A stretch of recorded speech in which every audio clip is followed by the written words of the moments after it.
Hello everyone in YouTube world. Um, this video I'm doing for you now is about trust. One of my friends on social media,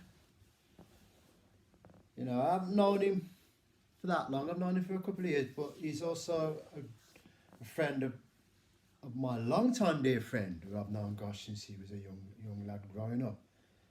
And they've got this thing going on where they're helping people and they're doing their own stuff and they're being recognised for it, not just over here in the UK but globally as well. And they've befriended this other guy, and then one of my other friends told that this so-called person had kind of like stabbed him in the back, and the truth came out, and he really did. And yes, this video is about trust, and I've had people befriend me in the past and stab me in the back, and they have. But they don't know that I actually know. And this is why I wrote this book as well. Because there's thing in there as well where I write about trust in a sense, Especially when I got attacked in 2011. Some people say, oh, why do you always dwell on the past? I'm not dwelling on the past. I'm not holding on to the past. I'm comfortable enough to talk about things in relation to the past because the past is the past and the present is the present. But it's because of the past why you are here today. That is a fact of life. So I know I'm happy I can talk about the things in the past. Don't upset me anymore. Never. Ever again. But yes, after when I got attacked in 2011, my whole world come crumbling down when the truth was told about the reasons behind the attack.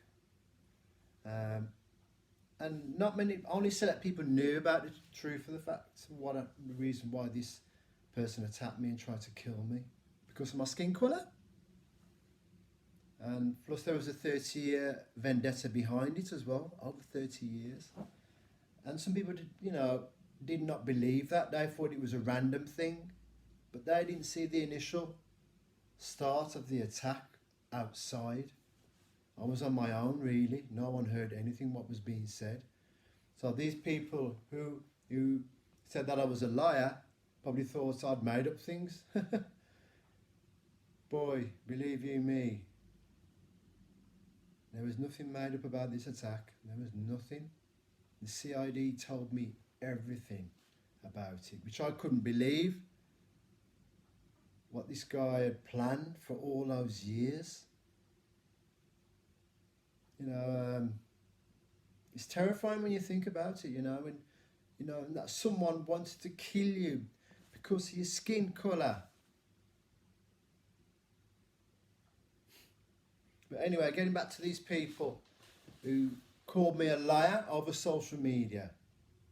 There was being quite abusive in what they were saying, but they didn't know that I could actually read in what they were saying, because I weren't friends with them on social media. But I actually read, and I was thinking, wow, I've known these people a long time, a very long time.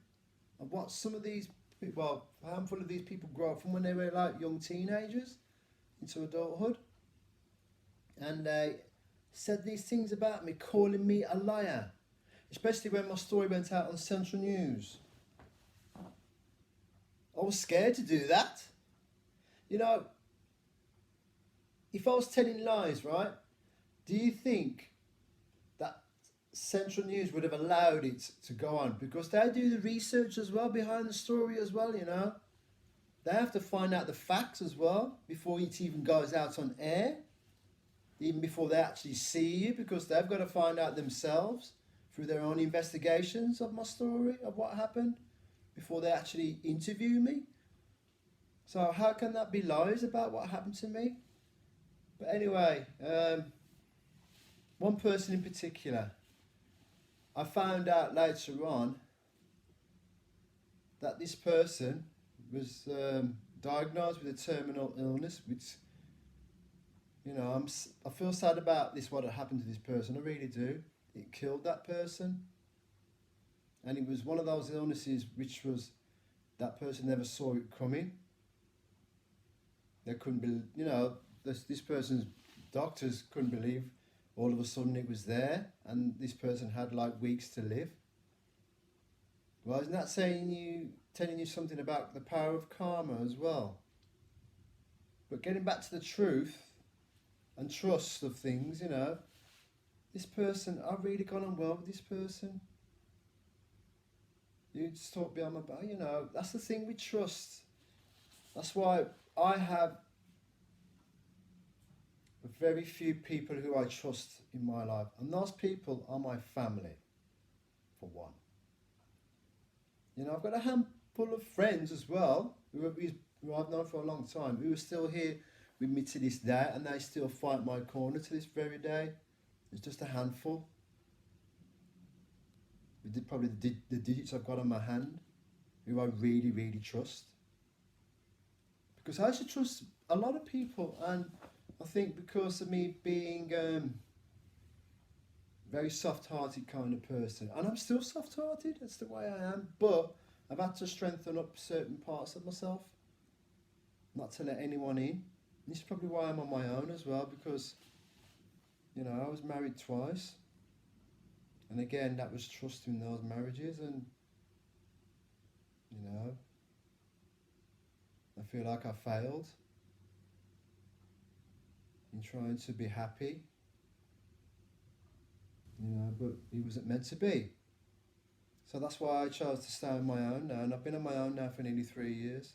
And you know what, to be honest, I feel really happy about being on my own. I do miss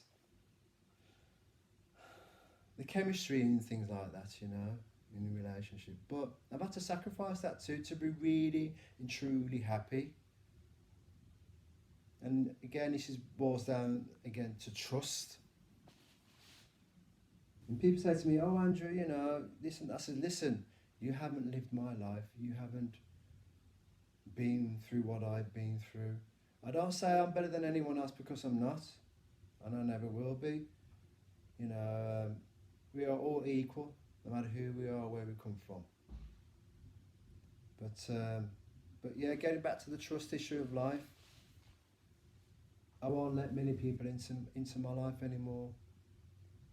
It's because of that, what happened to me in 2011, and I thought, oh, I'm going to, you know, get the real help and support from the people who I have trusted, and I was let down by a handful of these people. But I'm better in myself, I'm happier in myself, and again, trust, even in the system itself, that let me down.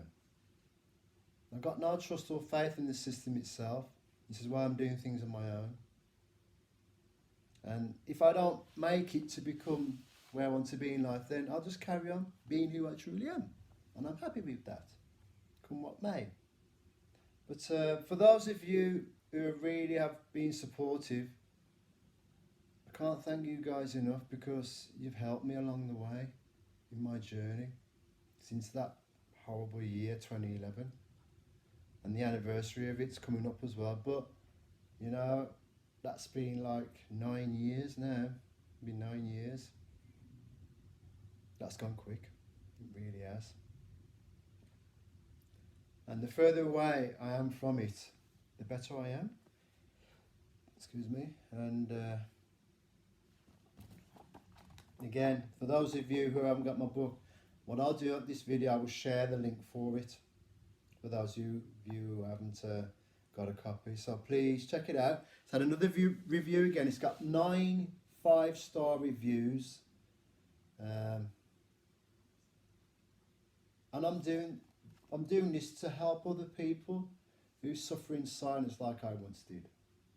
So please, please, please, you know, look into getting yourself a copy, and I'm sure you can relate to some of the things that what I've been through in my life, which are in this book. Okay, anyway, thank you again. I love you all, I really do. Honestly, sending a big love to each and every single one of you out there in that world. Stay safe. Be true to yourself.